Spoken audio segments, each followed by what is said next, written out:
Hello বন্ধুরা, আমার চ্যানেলে সবাইকে স্বাগত। আজকে আমি রান্না করছি ডিমের ভিন্ন স্বাদের একটি রেসিপি।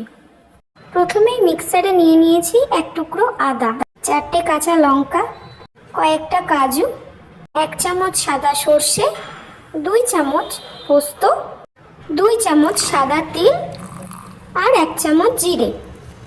এইবার এগুলোর একটা মিহি পেস্ট করে নেব।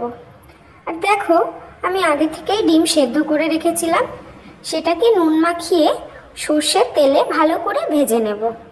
হলুদ দেব না, আমার মনে হয়েছে এটা হলুদ না দিলেই বোধহয় দেখতে বেশি ভালো হবে। রান্না নিয়ে এক্সপেরিমেন্ট করতে আমি খুব ভালোবাসি, তাই হঠাৎ করেই ভাবলাম আজকে ডিমের এই রেসিপিটা এরকমভাবে করলে কীরকম হয়, কারণ সেই এক ডিমের ঝোল খেতে আমার আর ভালো লাগছিল না। দেখো, কথা বলতে বলতে আমার ডিমগুলো ভাজা হয়ে গেছে। এরপর আমি ওই তেলেই ফোড়ন দিয়ে দিলাম একটু কালো জিরে আর একটু জিরে। একটুখানি ভালো করে ভাজা হয়ে গেলে এর মধ্যে যে মিহি পেস্টটা করে রেখেছিলাম সেই পেস্টটা দিয়ে দেব। যেহেতু আমরা বাঙালি, তাই কোনো কিছুই ওয়েস্ট করা যাবে না, তাই মিক্সির কৌটোটাও ভালো করে ধুয়ে একটু জল দিয়ে দিলাম। এবার এর মধ্যে দিয়ে দিলাম একটু লবণ। লবণটা তোমাদের স্বাদ মতো দেবে। এরপর এতে দিয়ে দিলাম একটু জিরে গুঁড়ো, একটু লঙ্কার গুঁড়ো আর একটু মিছরি। আমি সাধারণত রান্নায় চিনির পরিবর্তে মিছরিটাই ব্যবহার করে থাকি, তোমরা চাইলে চিনি দিতে পারো। দেখো, মশলাটায় তেল ছেড়ে দিয়েছে, তাই এর মধ্যে ডিম দিয়ে একটু নেড়ে ছেড়ে আমি এর মধ্যে জল দিয়ে দিলাম।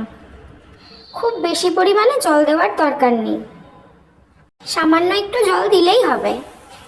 এবারে এটাকে একটুখানি ফুটতে দেব।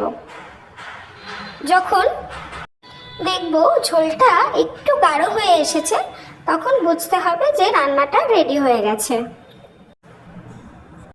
দেখো, এইরকম কনসিস্টেন্সি হয়ে গেলে বুঝে নিতে হবে রান্নাটা হয়ে গেছে। আমার রান্নাটা হয়ে গেছে। এবার আমি গ্যাস বন্ধ করে নামিয়ে নিলাম পরিবেশন করার জন্য। খেয়ে দেখলাম আমার এক্সপেরিমেন্ট সফল হয়েছে, সত্যিই খুব ভালো হয়েছে খেতে। তোমরাও একদিন ট্রাই করতে পারো, গরম গরম রুটি কিংবা ভাতের সাথে।